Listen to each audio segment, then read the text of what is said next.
The Toronto Raptors, very much like their mascot, has been extinct from really NBA relevancy for a few years at this point, and they haven't been on the mountaintop of the NBA in a fairly long time, basically since they had Kawhi Leonard on the roster. But once again, this year, they are struggling to stack wins, and it's looking like they're going to be in the same boat for a little bit. But then at the trade deadline, they made a big move for Brandon Ingram, and they have pretty much returned to NBA relevancy, at least for the time being, and probably at least for a little bit in the future, because they're at least pretty much poised to be a pretty damn decent team for the next few years to come as well. And all of that does sound very good, that they're going to be back in relevancy and that they're probably going to be a pretty decent team next year. But in my opinion, that's not exactly in the best way, and I don't think they did it the correct way, and I really don't see the vision of the Toronto Raptors moving forward either. And I do have a few reasons in this video why I don't think that they're going to be that good, and I want to get into all that in this video. So if that does sound interesting to you, please hit the like button and subscribe button and watch it all the way through. And without further ado, without running on too much, let's get right into this video.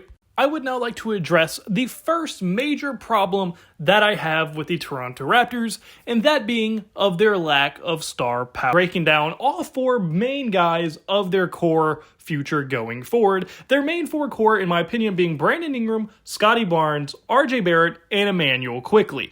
These are the four guys that I think are going to be the biggest kind of like mainstay guys on this roster who they're going to lean on to win them a lot of games, and this is going to be where their bulk of their talent comes from and where their ceiling is determined. And I'm going to start off with breaking down Brandon Ingram first. Now, Brandon Ingram, as a Pelicans fan myself, I have seen him over a very long time. I've seen him get his one All-Star appearance, and he is, when healthy, an amazing offensive player and probably one of the most unguardable offensive players in the entire NBA, especially from the mid-range. When he gets going, it's literally unbelievable. He can hit some of the toughest mid-range shots you've ever seen, and his talent is definitely unquestionably very high on the offensive side of the ball. But where he does struggle is the defensive side of the ball. Now, when he is locked in and really wants to win, he is a good defender. The problem is, he is very rarely that locked in. And even as a Pelicans fan, in the years where we were good, in the years where Zion was out and we were still a playoff level team, and Ingram was the main guy on the team,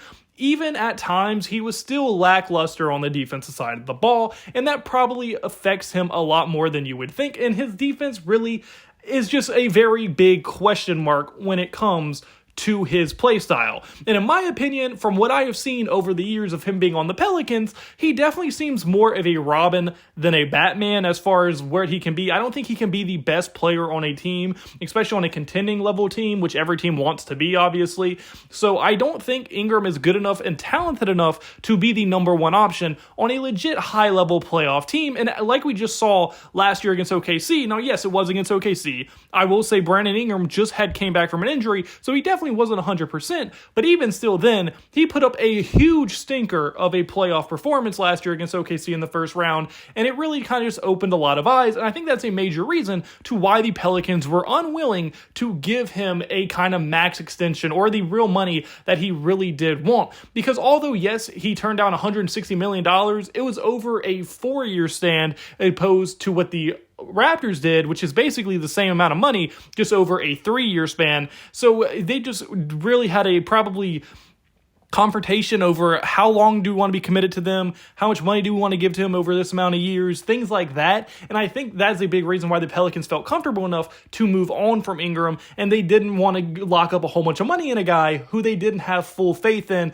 could be the number one option guy when their best player like Zion is very frequently out. So I think that is the reason why they traded Ingram to the Raptors in the first place. And the second guy that I'm going to be breaking down is going to be Scottie Barnes, Mr. Tism himself, okay? He is a very good player, don't get me wrong, and that was just a joke. Like, obviously, I don't think he really does, but he is a very interesting player, and in my opinion, he kind of reminds me of a better offensively Draymond Green, but also a little bit worse defensively Draymond Green. And that's not a shot at Scottie in any way. Draymond, in his prime, was one of the best defenders of all time. He was an absolute beast. Scottie Barnes, although still a very good and solid defender, don't get me wrong, It's just not on the level of what prime Draymond was, but he's also a much better offensive player than Draymond ever was as well in his career. So it kind of balances out. And I think Scottie Barnes is a legit star in this league, and he definitely still has more room to grow. And maybe he is, in my opinion, the one guy on the roster currently that has a chance to be a number one option. Now, I don't know if his talent will ever get there, and I'm leaning towards no, and he's more of a second option type player, but I'm not opposed to him ended up becoming a number one option on a team. It just depends how rapid his growth is and how much higher his ceiling can go from where he currently is at. So yes, he is the guy who probably has the best chance of getting there. I don't think he's going to get there, but I do think he's still a star level player, very talented, and any team would love to have a guy like Barnes on their roster.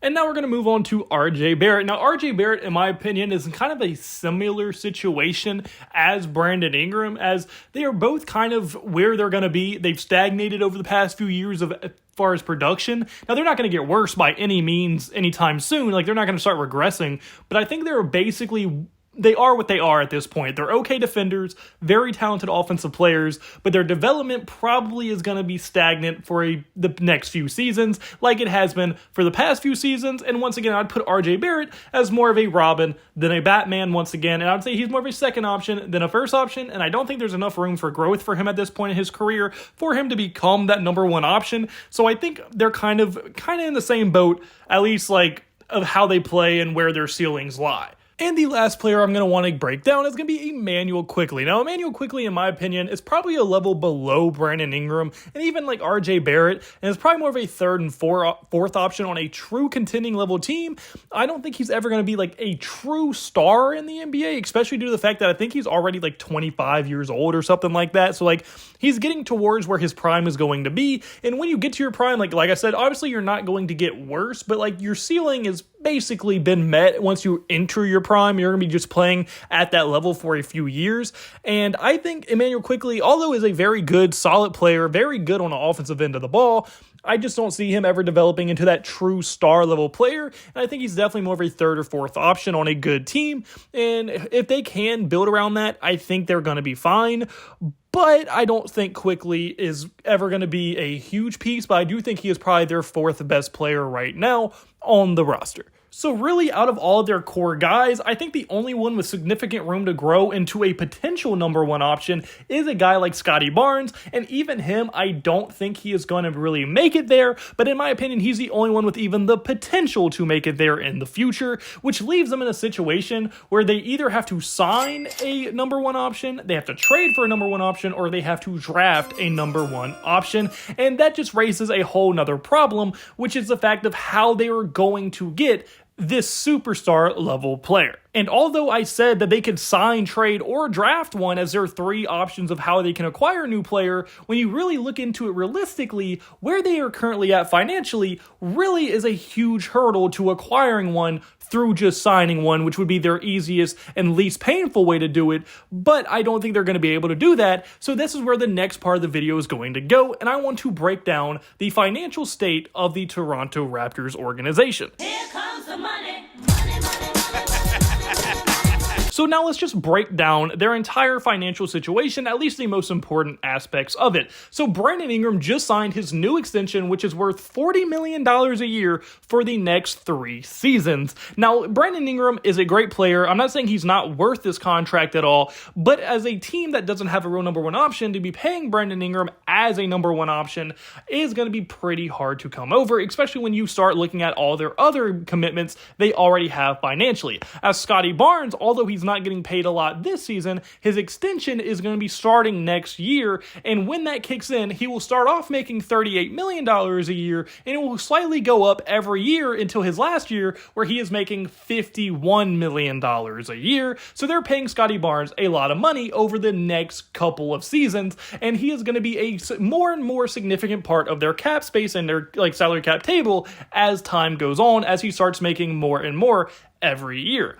Then even Emmanuel Quickley, who I said I think is a third or fourth option, is currently making $32.5 million a year all the way through the 28 to 29 season. RJ Barrett is making $27 million until the 2026 through 27 season, where he is going to need an extension, and that extension is probably going to be around 30, 35, maybe even $40 million a year when he does sign it. And then even a smaller guy, but their fifth starter, Jakob Poeltl is making $20 million until the 2026 through 27 season as well. So just looking between these five players, they already have $158.1 million locked up in just these five players going into next season. And that is a huge part of their salary cap and what they have left, and what this situation is going to leave them in when you look at their entire team's payroll as a whole going into next season.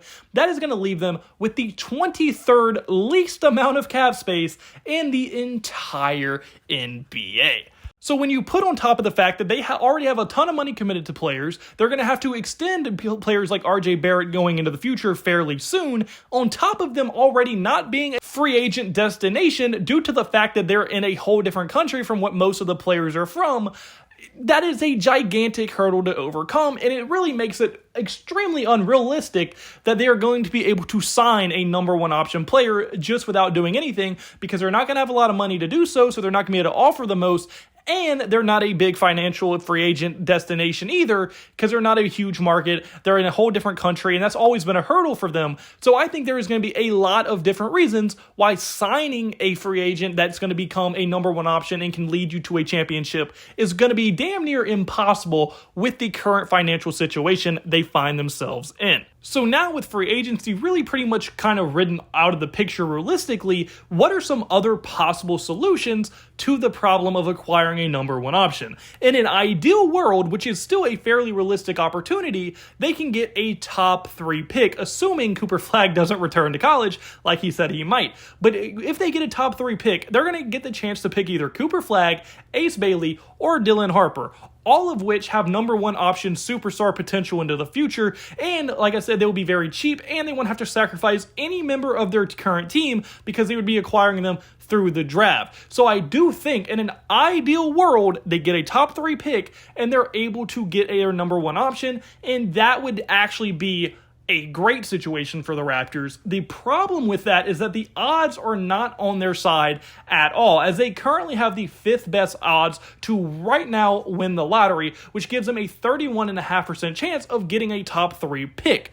But on the other hand, they have a 68.4% chance of getting a pick outside of the top 3, which is not great odds whatsoever. So if they don't win the lottery, what would they have to do next? And I mean, statistically, they are not favored to get a top 3 pick. So what is a realistic situation that they're going to have to go into if they don't win the top 3 pick and they aren't able to get a superstar number one option on their team in that way? And well, due to the financial strains, that really only leaves them with one option, which would be they would have to trade for a number one option at some point. And unfortunately for them, in order to trade for someone at the caliber of a player that they would need to be their number one option on a contending level team, they're going to have to trade a few core pieces. Like, they're going to have to trade probably 1 or 2 of their big 4 right now, which is Ingram, Quickley, Barnes, and RJ Barrett. And they're going to have to mortgage their future while giving up some picks. And so they're going to lose depth, and they're going to be mortgaging their future, which is extremely risky. And we've seen that go very wrong for a lot of teams. Take the Brooklyn Nets, for example. They've done it multiple times. The Detroit Pistons, when they did the Blake Griffin era, they're just now recovering from all of that. And there's plenty of other teams who tried to win now by making big splashes and trades, but mortgaging their future, and it went very poorly for them. So that is a real scenario for the Toronto Raptors. So right when they're looking like they're going to start improving and getting out of this weird spot they are in, they're going to probably have to make a trade to really contend, and that could be disastrous for them if they're not able to pull off the correct trade. Because what's going to happen, in my opinion, if they don't win the lottery, now if they win the lottery, everything changes, and what I said in this video is basically obsolete, because any of the top 3 prospects in this class could easily become a superstar. But if they don't win the lottery and they have to make a trade, that is going to be a gigantic risk they're going to have to take. Because what's going to probably happen is after 1 year of them realizing this Big Four is probably a playoff level team, but can't realistically win the finals against the best of the best in the NBA, I think they're going to try to make some moves, and they're going to have to make a trade for a guy who is a superstar level player to lead this team going forward. And I think after that, that is where it's going to really be determined, depending on what trade they are able to pull off. So really, in my conclusion, is the fact that I don't think what they currently have is good enough to win at a high level, which is winning the NBA Finals, and obviously that is the ultimate goal for any team. Like, yes, making the playoffs is cool, being a competent, like, decent level team is very nice to have, it's better than being an awful team, but it's really not where you want to be. We saw with Portland for years, they were just a middle-of-the-road team. At their very height of their peak success, they made it to a conference finals where they got swept by one of the best teams in the NBA at the time, the Golden State Warriors,